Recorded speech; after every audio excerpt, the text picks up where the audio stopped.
We'd stay at the office until late hours, and then eventually he'd fall asleep under his cube with his physics book as a pillow. You know, Elon is an unusual fellow. He knows just about everything about everything. The chief designer was very angry. He chopped Elon off mid-sentence, started staccato Russian.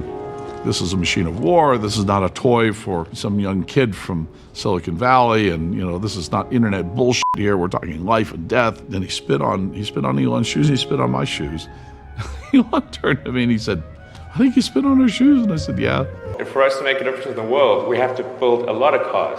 You know, until we see every car on the road being electric, you know, we will not stop. I'm available 24/7. Call me 3 a.m. on a Sunday morning, I don't care. My family life was not the highlight of my years at Tesla.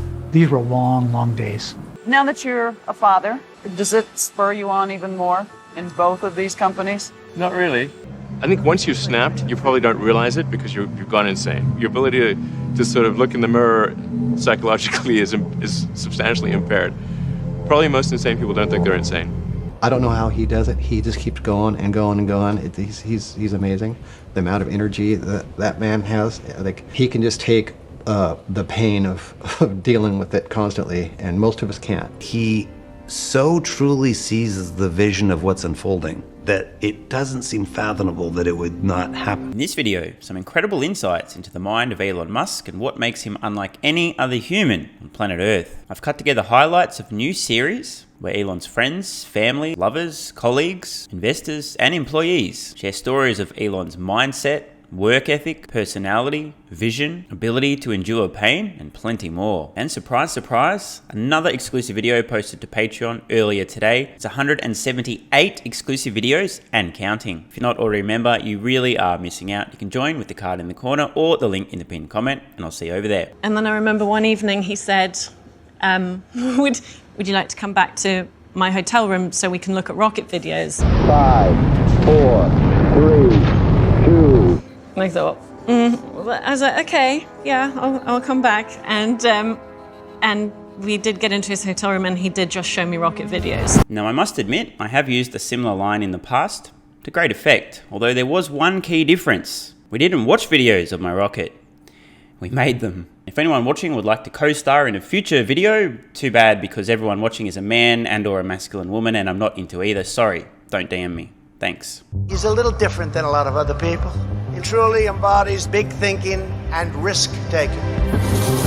This company is not run properly. Unstable, reckless. I'm just being me.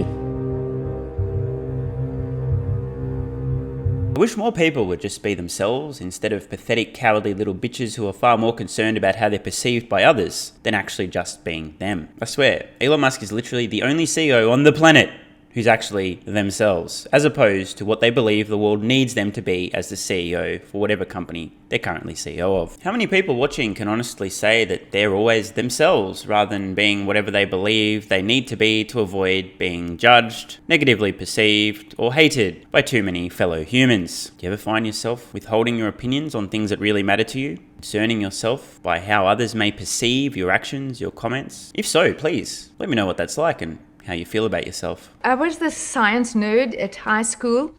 I didn't really get many dates. I don't know if boys rather were scared of me or whatever, but I didn't have many dates. So I wouldn't date anybody if he wasn't as good at math and science as I was, and no one was. Hypergamy is real. This is a great example. Now, trigger alert, I'm not sure if you've heard, but men and women are actually different, especially when it comes to mate preferences. And this is a classic example. Almost without exception. The exceptions, of course, being people with extremely low self-esteem or extreme outliers for other reasons. Almost without exception. Women only date and marry up in terms of social status, intelligence, and so on. Women want to feel like they've won a prize. People get super fucking mad when I point this out. You want to get super fucking mad about reality? Go feel life. I'm just happy to describe things as they are. On the flip side, the hilarity at this point in time, society is attempting its best and doing a pretty good job of brainwashing women into thinking that men look for the same thing in female partners as women look for in male partners.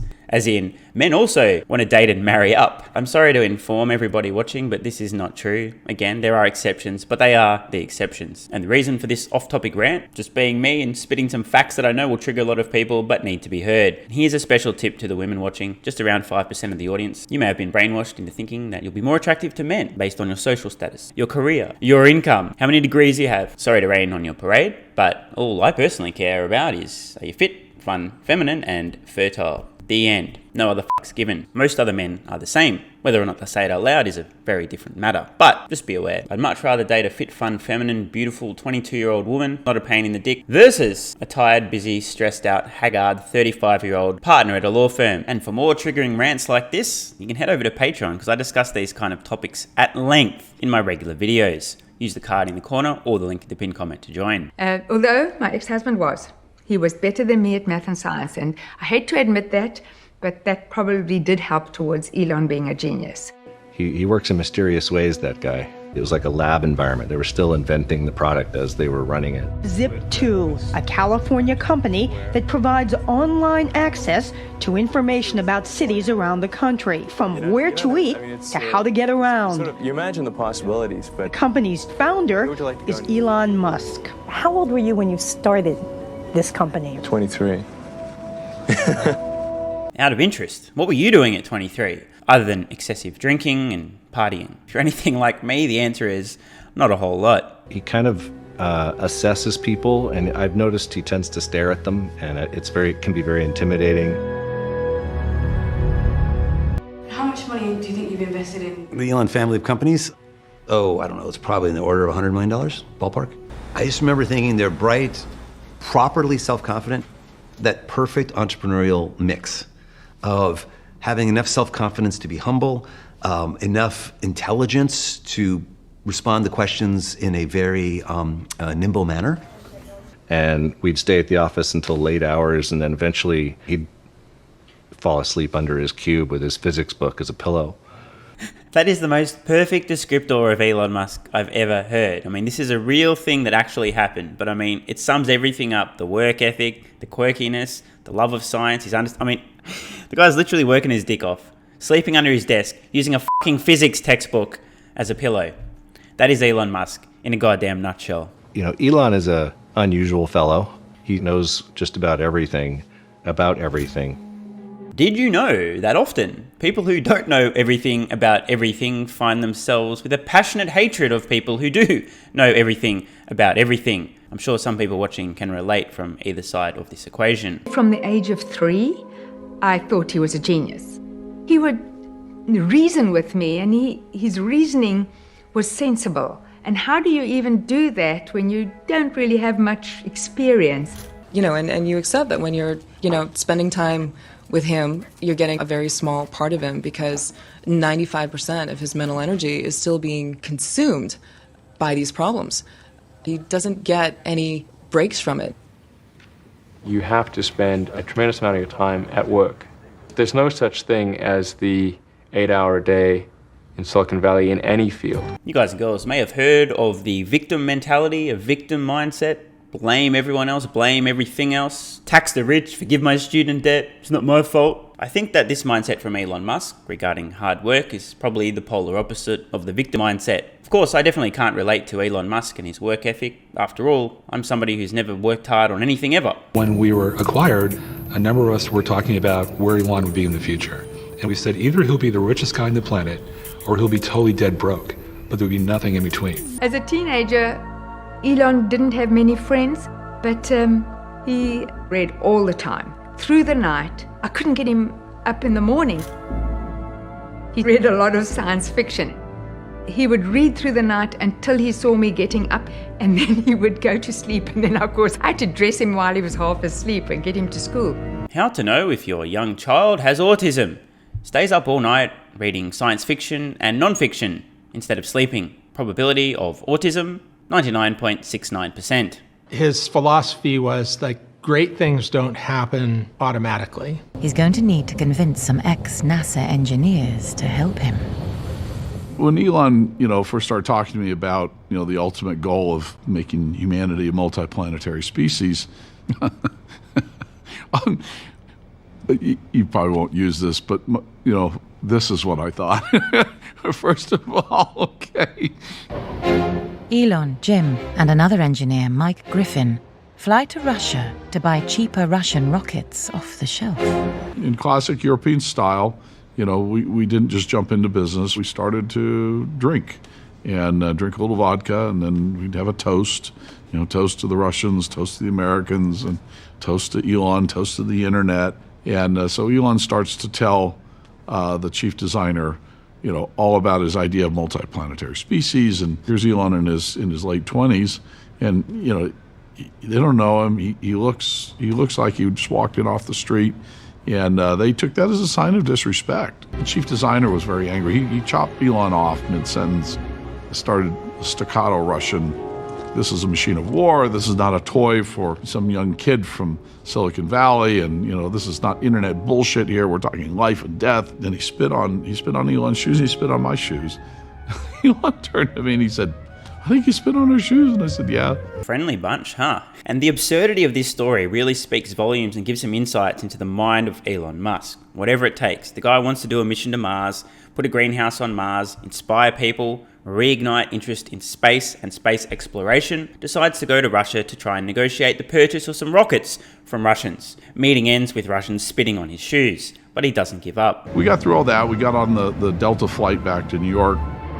Mike and I sat back, ordered some whiskey, and we're having a drink. We're watching Elon. He's sitting 2 or 3 rows up from us, and he's on his computer, and he's working really, really diligently. Mike elbows me, and he said, "What the fuck do you think that idiot savant is up to up there?" And Elon turns around, and he looked at us, and this is one of the few times he looks you directly in the eye, and he says, "Fuck you both." He says, "I think we can build this rocket ourselves." I fucking love this story. And he said, "I've got a spreadsheet." We started looking at it. It was remarkable. He says, we're gonna build this when we get home." And Mike and I just said, "Okay." I remember emailing Elon again and saying, "Hey, so what's next? And a rocket company? Yeah, sign me up." Couldn't hire anybody out of industry because all my friends that were in the industry just thought, "No way am I going to come there. You guys are going to fail." I think there's only so much we can learn by looking through a telescope. And eventually we need to go out there if we're to find the answer. The deal joins A month after SpaceX is formed, a buyout of PayPal nets Elon Musk $250 million. Elon immediately tells his new group of engineers they have just over a year to become the first privately owned company to build a rocket that makes orbit. The day that Falcon 1 launched, Elon was stressed at how much money he was spending. Yeah, it's pretty nerve-wracking. Sort of like seeing my baby go up there, It's pretty scary. 2, +3, +4, +5, +6, +7, +8, +9, +10.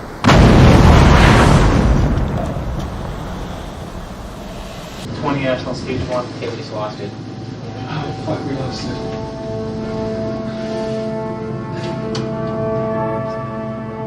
Elon was pretty disappointed. He said, a company is a bunch of vectors. Each person is a vector, and they need to point in the direction that you want to go. Bureaucracy and office politics and low morale, it's almost random vectors. He was always about making all the vectors, which all the employees, pointing in the right direction forward, moving forward. In 2004, Elon Musk invests a $6 million stake in a small electric car company called Tesla, becoming chairman of the board. Really what matters is, are we making a difference in the world? And for us to make a difference in the world, we have to build a lot of cars. Until we see every car on the road being electric, we will not stop. Have you guys noticed this about Elon Musk? The guy has integrity, despite what the basement-dwelling, self-hating adult virgins of Tesla Q would have you believe. Elon Musk does what he says he's going to do. We heard him back in 2004, almost 20 years ago, saying that until every car on roads is electric, he will not stop. Elon's actions perfectly match his words. This level of integrity is rare indeed. Every car startup in America since Ford has gone bankrupt. There was Rosen Motors, there was DeLorean, there was Fisker, car company after car company, and large amounts of money and a large amount of time would often be invested before it was like a complete wipeout. July 2006.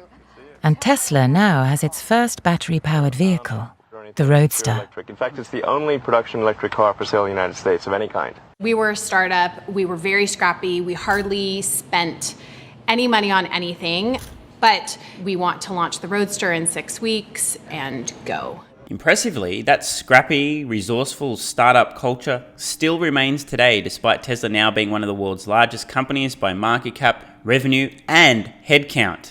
Very nice.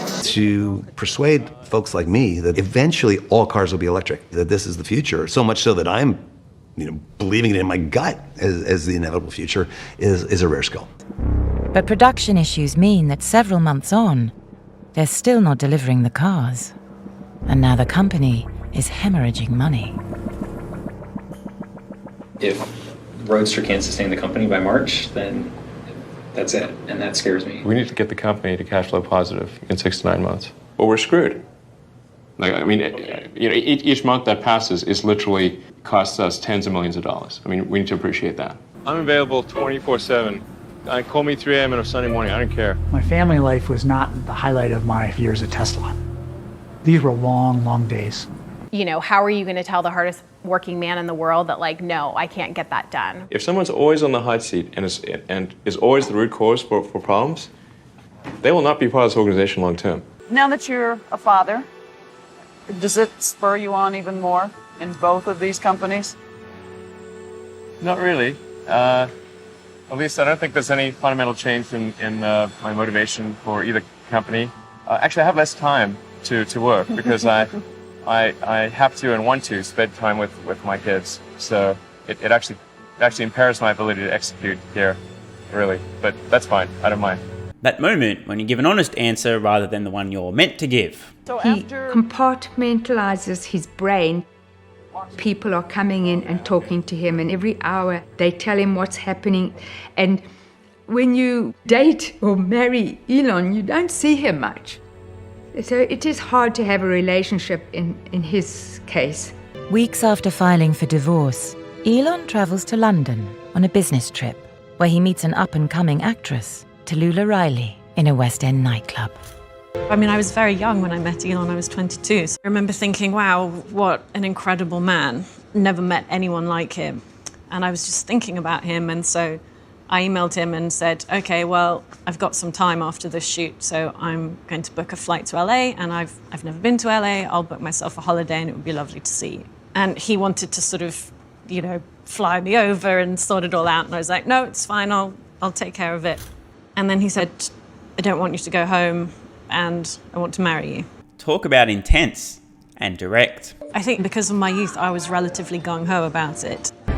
Thank fucking God. And I'm like, yes, it did it. And I remember Elon, I always sat next to Elon, and we stood up and hugged each other. Really, the pressure was off from that first failure. It's like, we got it. And then the second stage started doing this, the motion. It starts wiggling around, and the engine kicking back and forth. It's like if you're carrying a glass of wine, and every step you take, the wine sloshes around. Well, it actually ended up sloshing so high in the tanks that we burned the tank down that it flamed the engine out. The bottom line was we spun out of control. It went a couple thousand miles and then crashed in the ocean again. So we came back a year later, again with the new engine.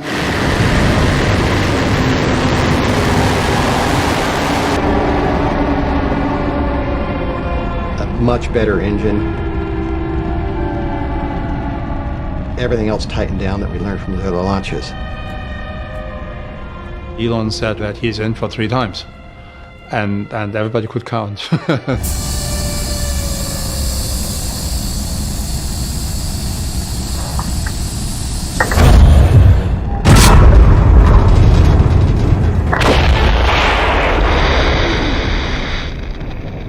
It was always 3 strikes and you're out. You work so hard for so long. It's agony. It really is. It's just, everything was in it, and then it failed. And to have it fail 3 times in a row was pretty disheartening. 2 years after its star-studded launch, the Roadster has moved from dream prototype to a saleable production car. Tesla budgeted $25 million to develop the Roadster. The bill now stands at $140 million. What's that saying? Everything will cost 3 times as much and take twice as long as you initially expect? Case in point. Place in the queue we're waiting for, yeah. This miscalculation means that the company can't afford to make the cars for the price they promised. 400 expectant customers have already paid full deposits and are now being asked to pay at least $6,000 more. I cannot understate the degree of grief that I've personally gone through to make this work. Glass sandwich every bloody day. I wish we didn't have to raise prices. It sucks. I can't carry Tesla entirely by myself. I just don't have the resources to do it. We took faith in you, and now you're just turning around and changing the price on us, not telling us, and then we find out about it backwards, and now we're kind of everyone's hurt because we weren't told. We can't sell cars for less than they cost us to produce. There seemed to be a little bit of anger from some people in the room. It was very tough. I think once you've snapped, you probably don't realize it because you've gone insane. Your ability to sort of look in the mirror psychologically is substantially impaired. Probably most insane people don't think they're insane. I don't think I'm insane. The company was bleeding a lot of money. If they don't get the car into the market, there would be no company. So I came essentially as an agent of change. I got all the executives that I decided that they should not be with us and terminated them. To work at Tesla, you have to be a little crazy. You really need to be more dedicated to the mission than you are to your own personal growth. Between Elon and I, there was an understanding that I was in it for the mission as he was in it for the mission. Elon can be very overbearing. I've seen Elon fire dozens and dozens and dozens of people. He wouldn't ask anything of you or ask you to work harder than he was working himself. And so I just kept trying to nail it every single time. I was drinking out of a fire hose every single day for years and years and years. So it just felt like how we did things. I feel bad that I lost those prime years with my daughter. I didn't have as much contact with my family as I otherwise would have. I don't know how he does it. He just keeps going and going and going. He's amazing.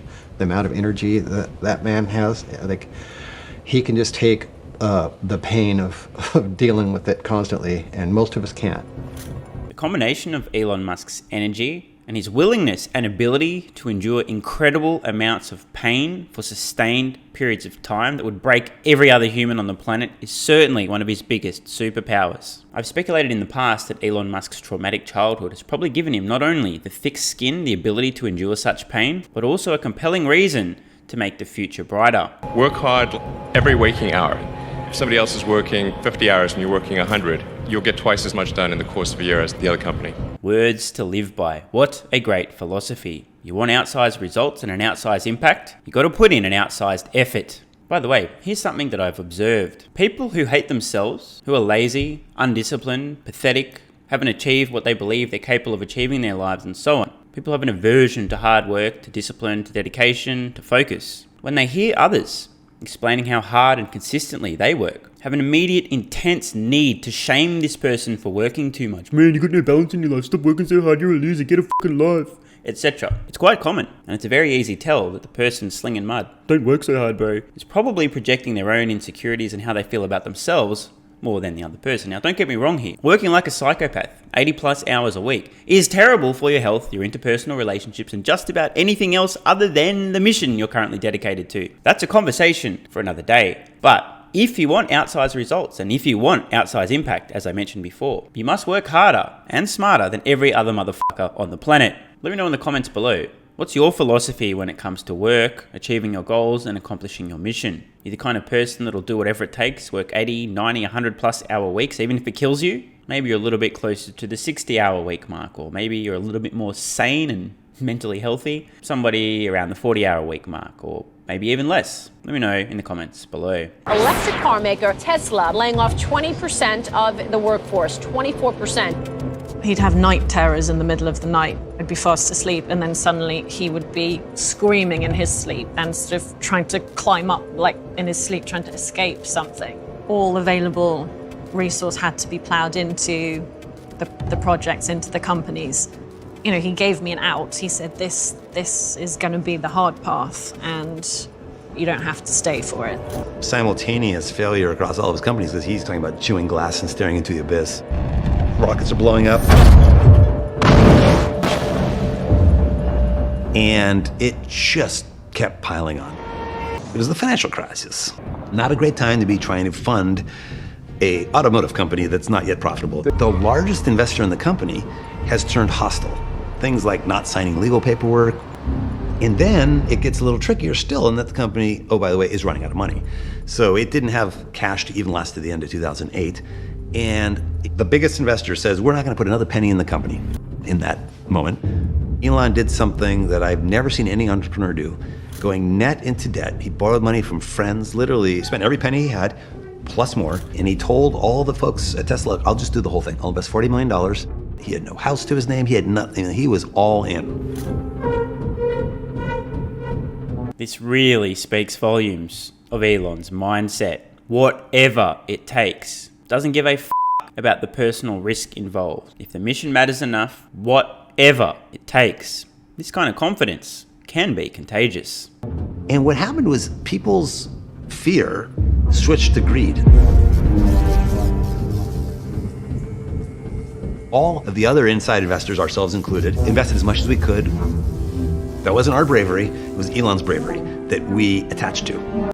Exactly. It's worth expanding on this point just a little. Elon Musk really is a 1 in 10 billion human being. If you threw this guy in a room with 100,000 other random people, odds are he'd be the smartest guy in the room. Of course, the world's full of people with high IQs and zero results. What really separates Elon Musk is his combination of traits, his ability to execute, in addition to his gigantic brain, his ability to suffer and endure more pain than just about anyone else on planet Earth before breaking, he's yet to break, his colossal self-confidence, and most important of all, his willingness to do whatever it takes. Just imagine, you're Steve Jurvetson here, you're an investor, you see this entrepreneur, you know the company's on the brink, they're really struggling, and he throws every spare cent, every dollar to his name, and then goes into debt to start paying for living expenses. This is how dedicated and focused this guy is. In contrast, say, for example, to Trevor Meltdown Milton, founder and ex-CEO of the real company, Nikola, who almost immediately following the company's IPO, dumps a shitload of stock and buys the most expensive home ever sold in Utah. Oh, and a private jet, and I also believe a private island, before the company had generated $1 in revenue. That definitely wasn't a red flag. Meanwhile, you got Elon Musk, who's already sunk tens upon tens of millions of dollars into Tesla. The company appears imminently headed toward bankruptcy. And instead of going, well, better cut my losses, he goes, nah, f***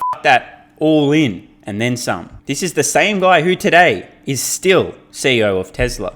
Still calling the shots, still all in, and still willing to do whatever it takes. Such a unique combination of competence, confidence, courage, and execution. Part of it, I think, comes from a self-affirming nature that his brother Kimball described as being somewhat immune to risk.